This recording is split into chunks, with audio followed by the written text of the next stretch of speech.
चिरांनि सान्थिफुराव ट्राइबेल हारिनि थाखाय आयेनारि मोनथाय सांग्रांथि आरो सुबुं मोनथाय हाबाफारि लादों।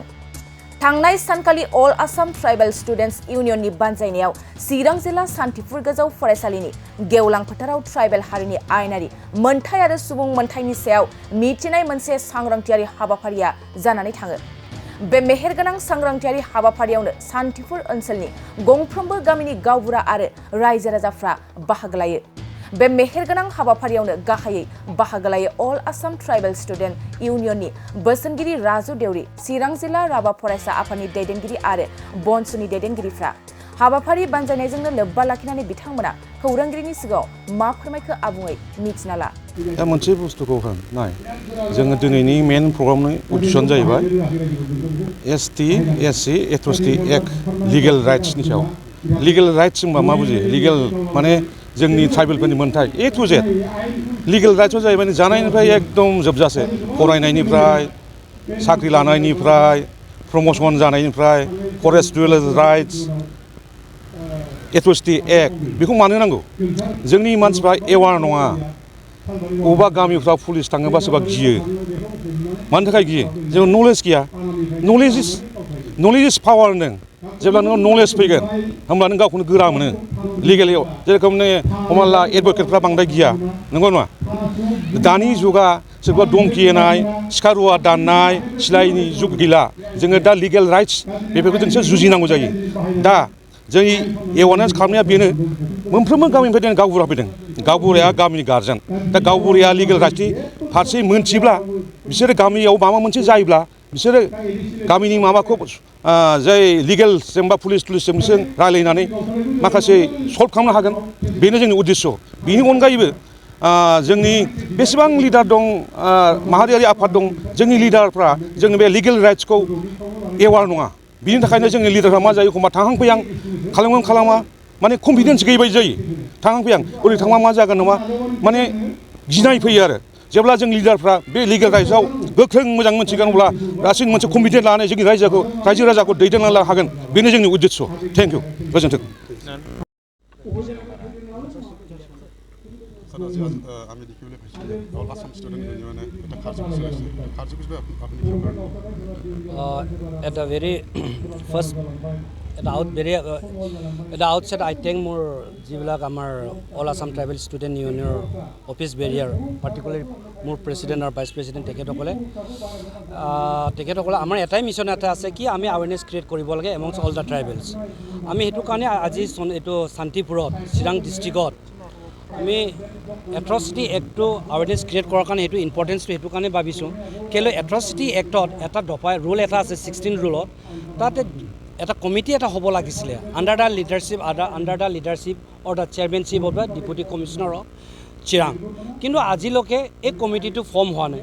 এই কমিটি ফৰ্ম নোহোৱাৰ কাৰণে আমাৰ যিবিলাক এট্ৰচিটি কেছবিলাক পুলিচে কেতিয়াও এট্ৰচিটি এক্টৰ যিবিলাক ৰিলেভেণ্ট প্ৰভিজনখিনি FIR-ত সিহঁতে কেতিয়াও এড নকৰে। সেই এড নকৰাৰ কাৰণে আমাৰ মানুহে সদায় ডিপ্ৰাইভ অফ দিয়াৰ জাষ্টিছ, নম্বৰ 1।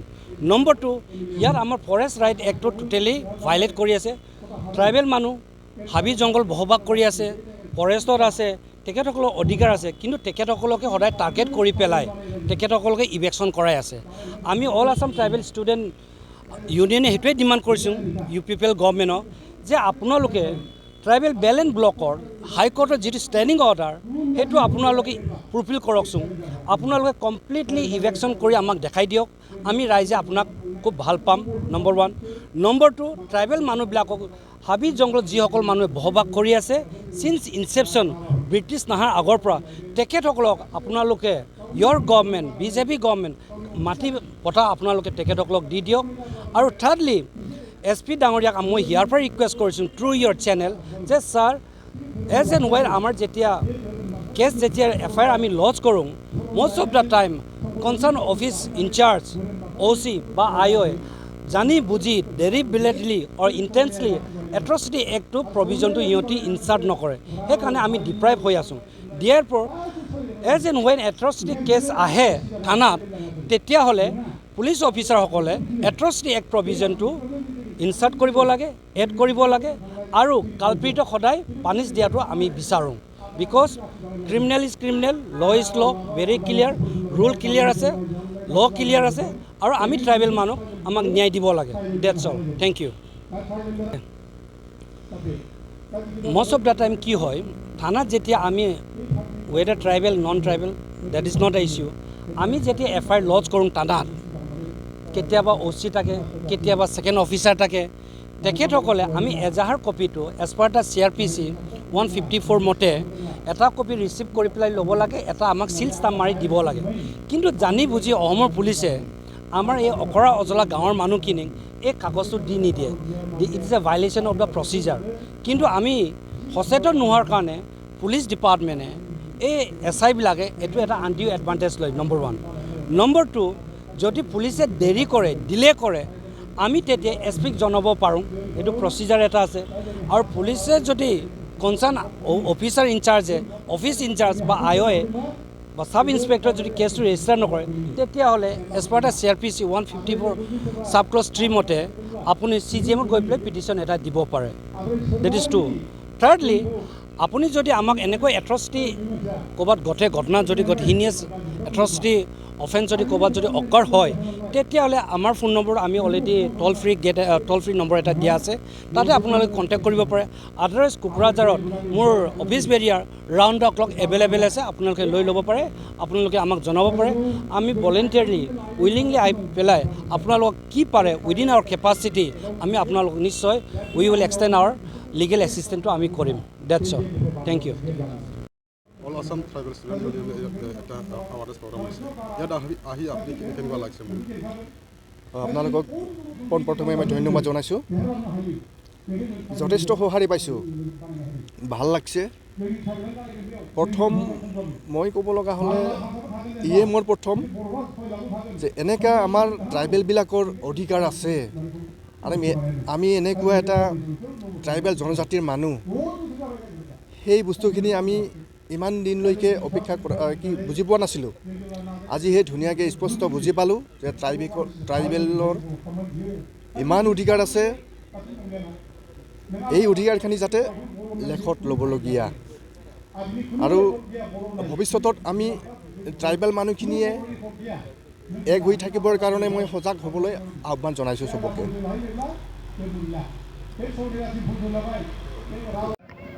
जों माखासे समाव नुनो मोनदों जे जोंनि ट्राइबेल मानसिफोरा माखासे माने आइननि बागै मिथिनो मोना, दा बे हिसाबै बोरैहाय मिथिनो हागोन, बोरै सोलोंनो हागोन? दा जोंनि बे आसामनि जिथु ट्राइबेलफोरनि समस्या, बे ट्राइबेलफोरनि समस्या ओरैबायदि मोनसे नेग्लिजेन्सआव दङ, जिहेतु जोंनि भारत सरकारा मोनसे स्पेशल ट्राइबेलफोरनो मोनसे माने राइट्स मोनसे होदों, जितु एट्रसिटिस एक्ट 1989 नि गेजेरजोंहाय। दा बेयावहाय जोंनि government of India, government of Assam बिथांमोना बे ट्राइबेलफोरनो मोनसे एवेयारनेस प्रग्राम लानांगौमोन, जितु मोनसे गभर्नमेन्ट स्पन्सर प्रग्राम। जोंनि माखासे डिपुटि कमिशनार, जोंनि सुपारिनटेन्डेन्ट अफ पुलिस, जोंनि माने गिदिर गिदिर अफिसार्सफोरनि थ्रुयै बे गभर्नमेन्टनि मोनसे एवेयारनेस जानांगौमोन, नाथाय दिनै बिथांमोना बेफोरखौ जेबो इन्टारेस्ट लायाखै, गोबां बोसोर जाबाय। दा गतिके बे जिनिसखौ जोंनि मानगोनां गुवाहाटी हाइकर्टनि राजिदुरि जाय ससियेल एक्टिभिस्ट ट्राइबेलफोरनि थाखाय जि मावबाय थादों, बिथांमोना जोंनि अल आसाम ट्राइबेल स्टुडेन्टस इउनियन बनसु गोबांबार जों कलाबरेसन खालामनानै बे हाबाफारिखौ मावबाय थादों। जितु थांनायाव फार्स्ट टाइम जों एडिशनेल डिपुटि कमिशनार अफ क'क्राझार बिथांमोनखौ लानानै जों कमार्स कलेजाव बे प्रग्रामखौ फार्स्ट टाइम जों बानायदों। बे मोनसे जोंनि ट्राइबेलफोरनि राइट्सनि थाखाय जों माबायदि अधिकार मोननांगौ, जिहेतु जोंहा दिनै जोंनि आसामनि जि अफिसार्सफोर जाय बिथांमोना आइनखौ आखायाव लायो, जेरै जोंनि पुलिसफोर, एडमिनिस्ट्रेसन, बिथांमोना जे माबा मोनसे ट्राइबेलफोरनि जि मोनसे खहा जायोब्ला, जे साप'ज जोंनि बर' लाइमोनफ्रा गोबाङानो गुबुन हारिजों रेप खालामजानाय, गुबुन हारिजों बुथारजायो रेप खालामनानै, दा बेयावहाय जिहेतु मोनसे आइननि बेबस्था मोननांगौ, ट्राइबेलफोरनि जि माने राइट्स, ट्राइबेल एट्रसिटिसनि जि राइट्स, बे राइट्सनि जि इमप्लिमेन्टेसन आइन, बे आइनखौ बिथांमोना दिनै इमप्लिमेन्ट खालामा। जों गोबांबार जोंनि बनसुनि दैदेनगिरि बिथांमोना सोरबा रेप केस जायोबा, सोरबा बुथार जायोब्ला, सोरबा फेक एनकाउन्टार नंखाय साजायनानै गावथार जायोब्ला बेयाव जों केस होयोबा ट्राइबेल एट्रसिटिस एक्टखौ बिथांमोना एक्सेप्ट खालामा। आरो जों दिनै क्लियारलि मिन्थिनो मोन्दों दि आसामनि किसुमान अफिसियेल्सफ्रा जितु ट्राइबेल एट्रसिटिस एक्टनि सायाव बिथांमोनहा गियान गैया।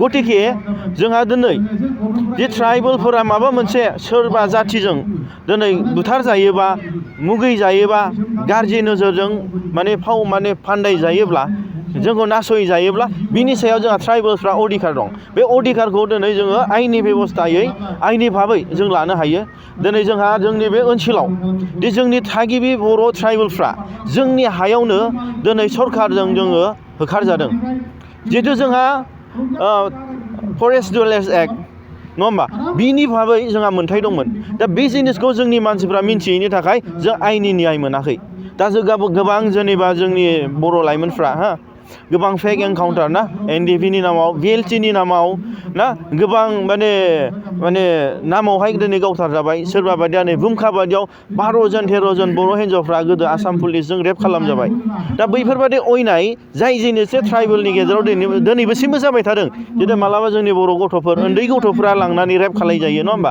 मालाबा बुथार जायो दा बैफोरबादि परिबेसा जि जोंनि गेजेराव दासिमबो जाबाय थादों बिनि सायाव जों न्याय दासिमबो मोजां मोननो हायाखै दा गतिके बैफोरबादि ट्राइबेलफोरखौ जोंनि बर' नङा होमबा सोरबा मिसिंग्राबा दिनै बेखौ नासयबाय थानाय जों माला अधिकार मोनगोन जेब्लानाखि जों साफ्रोमबो कनसियास जाया साफ्रोमबो जों सांग्रां जाया आयेननि भाबै आरो जाय एट्रसिटिस एक्टनि गेजेरजों सोरबा अफिसार सोरबा मिनिस्टार्स सोरबा माने गिदिर मानसियानो जाथों खिन्थु बे आयेननि भाबै बिथांमोनाबो दायनिगिरि बा आयेननि बेबस्था बादियै दिनै साजा मोननांगौ गतिके बेफोर जिनिसखौ जों पाब्लिकनो दाब दाब जायगायाव एवेयारनेस होनांगौ बे गोनांथि गतिके जोङो दिनै अधिकार ट्राइबेल हिसाबै भारत देशआव डेम'क्रेटिक कान्ट्रियाव जों थांनानै थानोब्ला जोंनि मोन्थायखौ जोङो दिनै गोख्रों भाबै मोननोब्ला गतिके बेफोरबायदि गासैबो आयेनखौ जोंनि ट्राइबेल एट्रसिटिस एक्टखौ जों मिन्थिनाया गोबां जोंनि थाखाय गोनांथि दङ